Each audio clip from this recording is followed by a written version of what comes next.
going to be New York Knicks basketball that we're talking on this Friday edition of the NBA Exchange. And, a lot of times we talk to reporters on here, other people around the game, but I had to bring in one of my favorite artists in hip-hop, also a big Knicks fan as well, and a fellow Brooklynite. So, Brooklyn's in the house for this. My man, Skyzoo. Sky joining me on the show for the first time in the NBA Exchange. Sky, what's up, man? Long time no see. How you doing? Peace. What's up, brother? What's going on? I'm good, man. I'm good. Well, we got to talk about these Knicks. This has been an interesting year, man, because we as Knicks fans, and I don't want to put words in your mouth. What was your expectations for the Knicks going into this 2020-21 season? What were the expectations? I think we all had the same expectations based off last year. I think we looked at it like, okay, the roster needs an overhaul. We don't have the talent.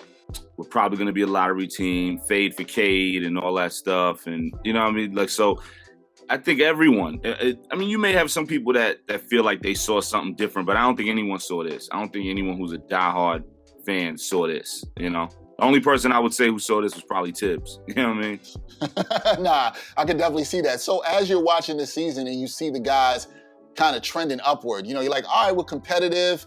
Then it's like we could make the playoffs. Right. How excited were you getting about what you thought they could do when you saw them starting to play better basketball here in New York? I got excited, but in the beginning I had reservations on the strength of, okay, we're going to wind up, right outside of the play-in tournament and get the 13th pick or something like that. And that's, that's a treadmill, that's running on a treadmill. So I didn't want us to tank at all, but I also was trying to be realistic in the sense of the talent we have, what's going on. And mind you, this is early. This is like the first month of the season. It was like the talent we have and the talent we don't have and what's going on. And you even look at the Obi pick, and I was a big proponent for us getting Obi because the word coming out of everything within the organization, the people who cover it and the people around it was, yo, we getting Julius out of here. So it was like, okay, we're getting Julius out of here because last season wasn't really that great. So we're going to need somebody to fill that void. Obi was the top player in college, athlete of the year, whatever it may have been that he won. And, he was the most seasoned and it just looked like everything it was supposed to be. And it was like, all right, well, if we're going to rebuild and everything was play the young guys, like before the season started, everything was play the kids. So all right, we're going to play the kids. You're talking about getting Julius out of here. Cool.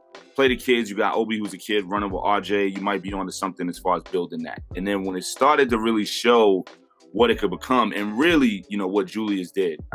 Obviously he won most improved player as he should. No one else stood a chance. When you got to all of that, it was like, wait a minute, like Julius really, really went to war this summer. He really went to war over COVID and over the summer and all that and just went bananas. And you got to take off every hat and give him every salute that you can for what he did, man. Like no one's ever done that. I don't think in the history of the league in year 7, maybe year 2 or 3, in year 7 had that type of turnaround. Hats off. Like he really did the unthinkable. Yeah, he really changed the trajectory of the franchise and where we probably where we thought they were going to go. So once they make the playoffs, Sky, and you see that happen, and obviously you've been wanting the playoffs for 8 years. Yeah. What was the excitement level for you before we'll get into the Hawks series, but before this Hawks series started, what was the excitement level for you in terms of just the Knicks being back in the postseason? Well, it was great. Once I saw that there was a shot, first of all, I didn't want to play in. I was like, I don't want that. Right. I like the idea of it because it makes teams play competitive when they don't want to. But for a team that's been pretty much competitive the whole year, I didn't want to play in because I knew who we would be looking at. And I was like, all right, if we're going to hit the playoffs, then let's try to make a real run. Let's try to really sneak in there and do some things that people wouldn't expect us to do.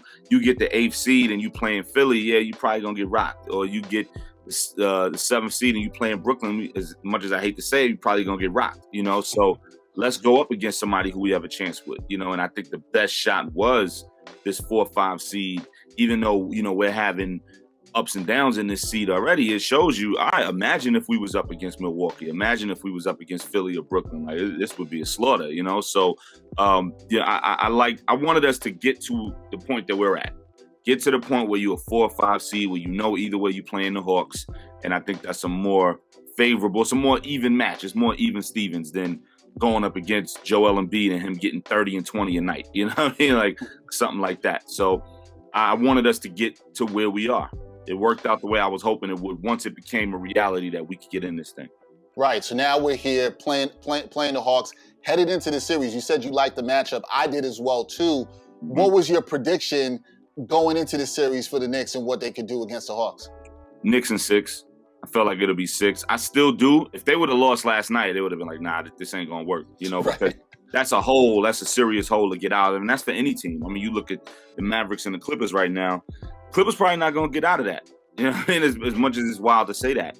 There's only, I think they said on the jump, it's a 7% chance that teams with an 0-2 deficit come back and win that.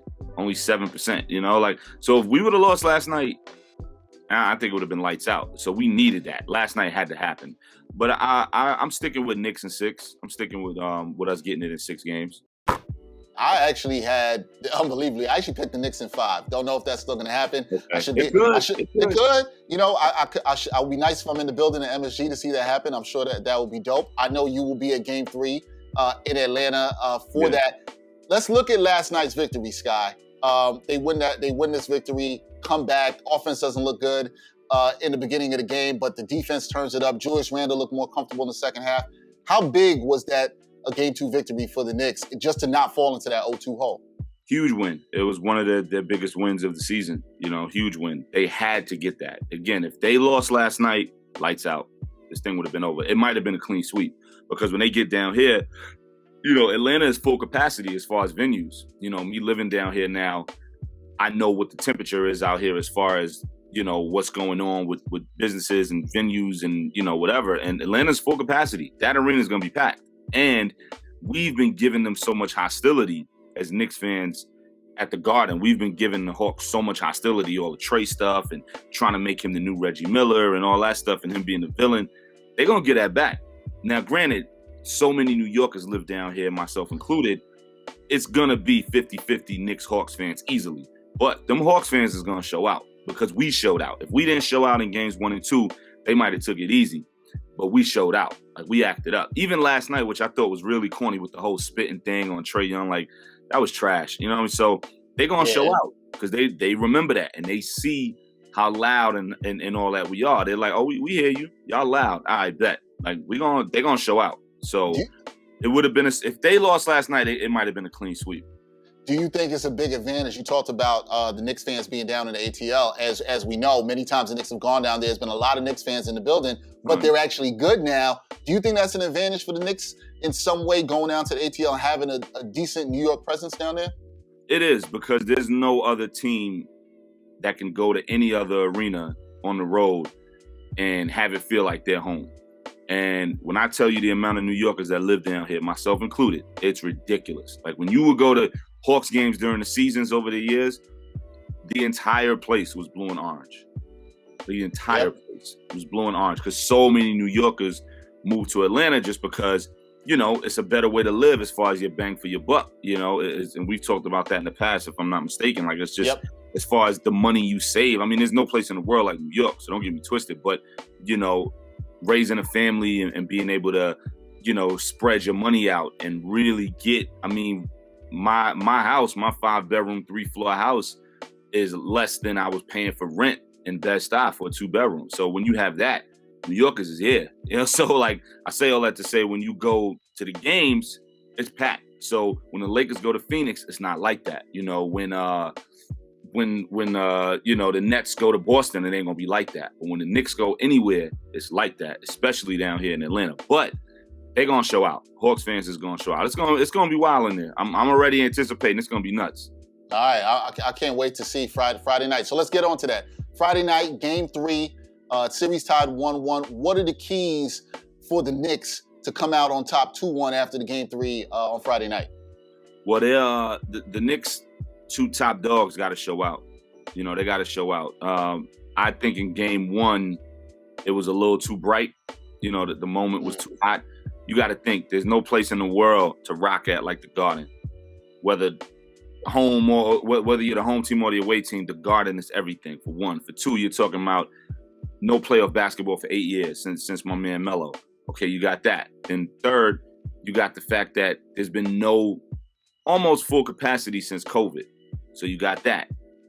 I'm sure it was ridiculous in there, and it was too loud.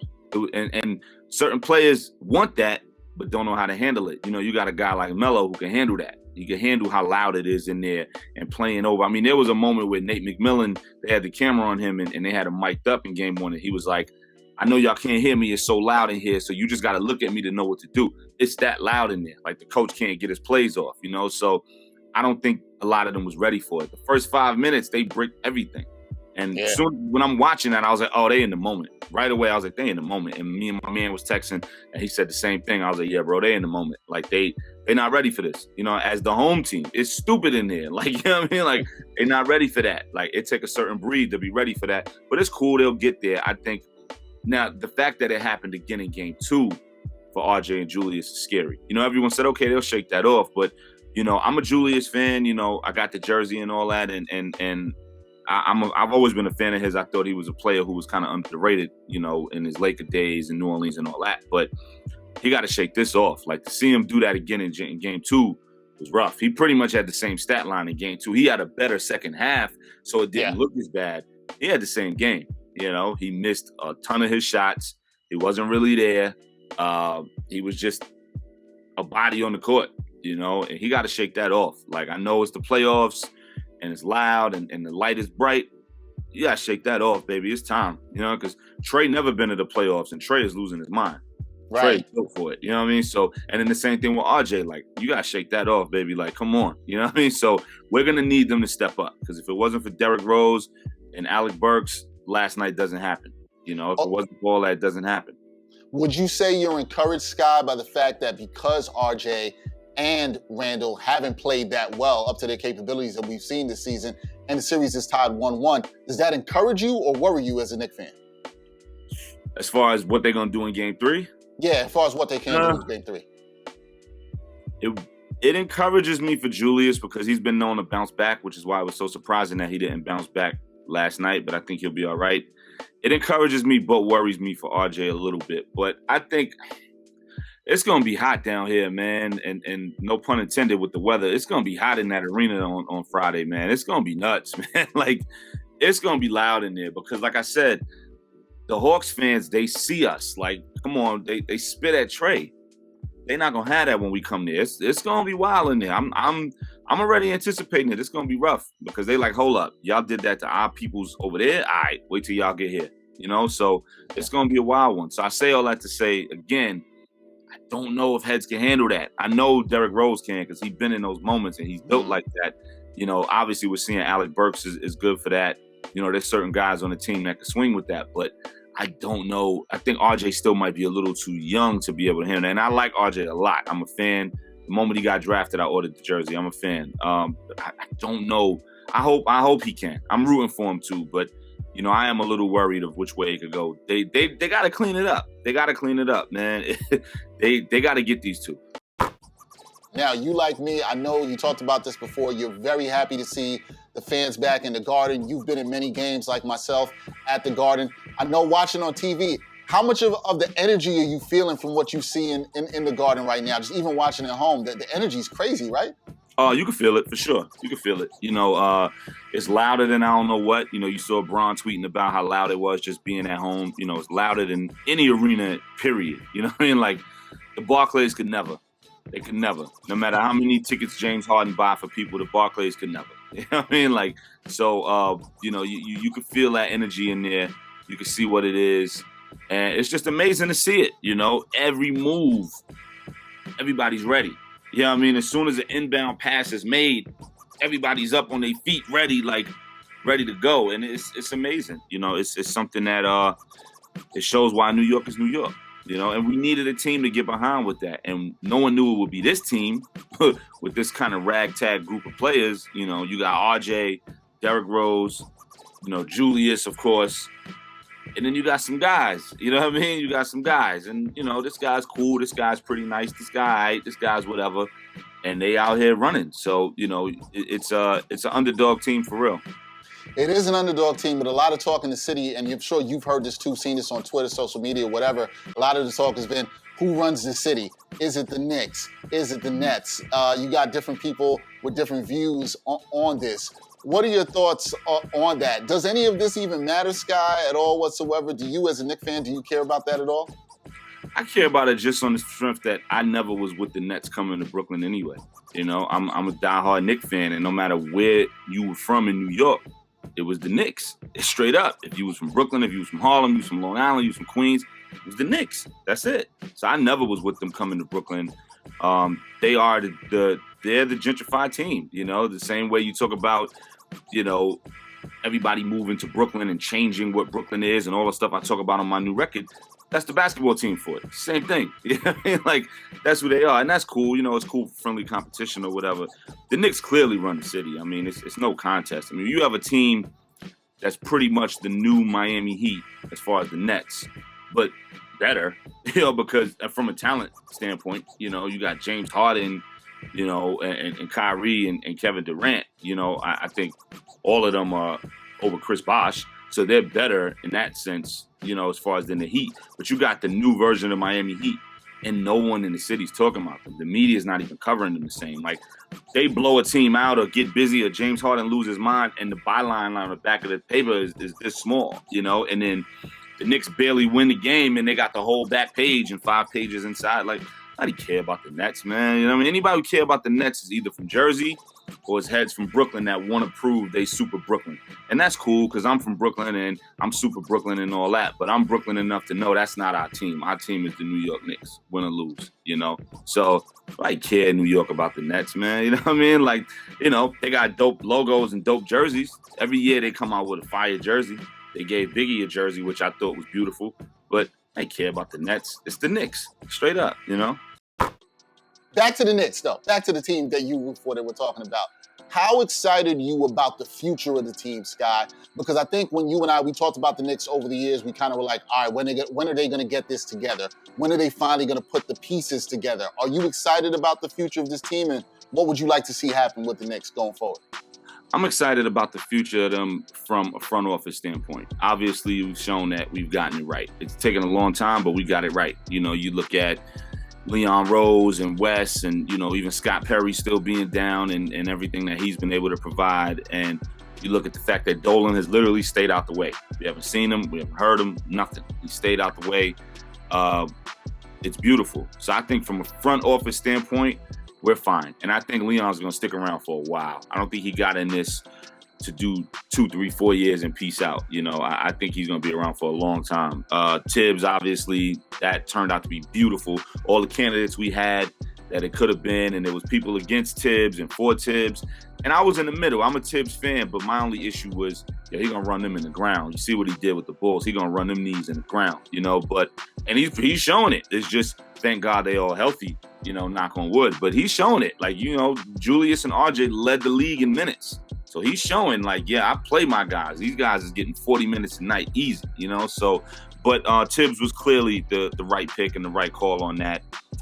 The roster still needs an overhaul for sure, because when you look at the series with the Hawks, we shouldn't be barely winning and losing at the buzzer and all that against the Hawks. And the Hawks are a dope team.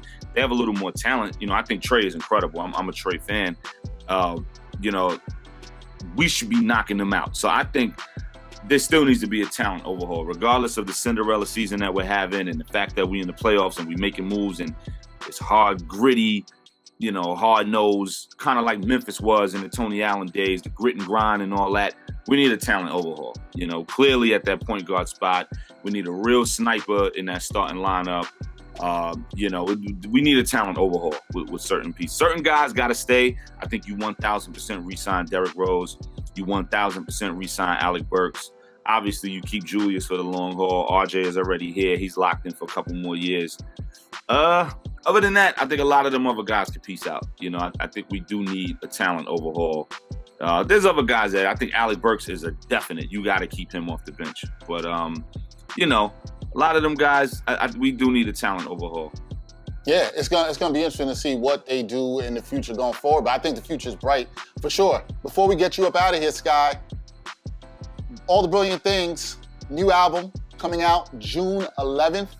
Yep. How excited are you about that? Your project, I know about this. A couple singles already out. The project heavily focuses on gentrification. We talked about this the last time on my podcast when you came on. How excited are you for this release and just sharing it with the world so people can hear what you have to talk about? I'm super excited. I've been working on it for a while. When I make records, I usually pump them out quick. Retropolitan with me and Pete Rock, we did that in 11 days, I think 11, 12 days. Easy Truth with Apollo Brown, we did that in 9 days. I pump records out real quick. But this was like a year and a half in the making. A lot of things happened as far as I had vocal cord surgery and then COVID. So COVID shut down studios for a long time. And a lot of things was going on, even working on other projects in between. Like when I did Milestones, I did the Father's Day project. That was while I was working on this. So I had to pause this to do that.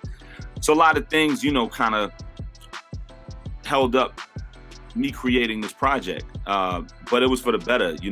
I also wrote a lot slower on this album by choice. I would just literally sit there and just comb over every single thing like 30 times before I even attempted to go in the booth. And then I would go back and just switch where this line is with that line. I literally would just change them and then reread the whole thing 30 times to make sure it flowed. And, it was really, really wild with it. I really sat down for a long time with this record and I'm super proud of it.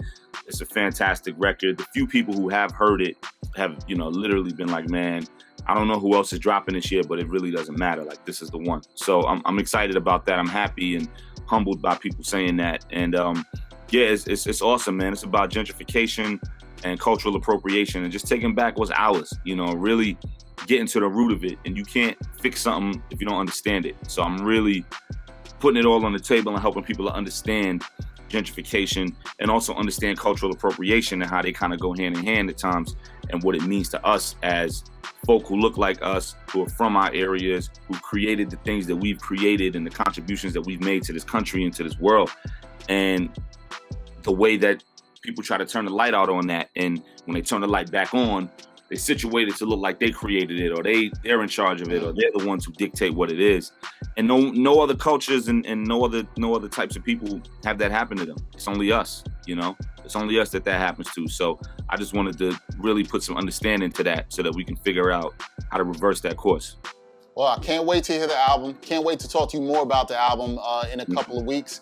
But last thing, we'll go back to the Knicks real quick. You said the Knicks in 6. How confident are you feeling in that pick? Before, you still feeling confident about Knicks in 6? I'm good with it because they won last night, but heads got to bounce back. Like Julius really got to turn it on, and I know he's working. I'm sure he's probably in the gym right now as we speak. You can't question his work ethic or his talent because he's proven it this year. Anyone who didn't believe, he's proven it, night in, night out. So I'm just looking forward to him bouncing back. RJ too, but look at the games we had. If Julius puts up his normal 23, 24 with these games the way they went, we win both of them, as opposed to just winning one barely in the last minute or two. We win both of them handedly, So I'm looking forward to him bouncing back. And I'm telling you, though, they're going to be with it down here. If the Knicks fans didn't act out and show out the way we did at the Garden, it might have been a more calm environment when they get down here. They're going to show out down here. Trust that. They're going to show out. They're going to be turned up for Game 3 in the ATL, 7 o'clock Friday. We will see. That's my man, Skyzoo, rapper, lyricist, writer, one of the greats. All the brilliant things coming out on June 11th. Sky, thank you for joining the NBA Exchange. Appreciate you, bro. You already, man.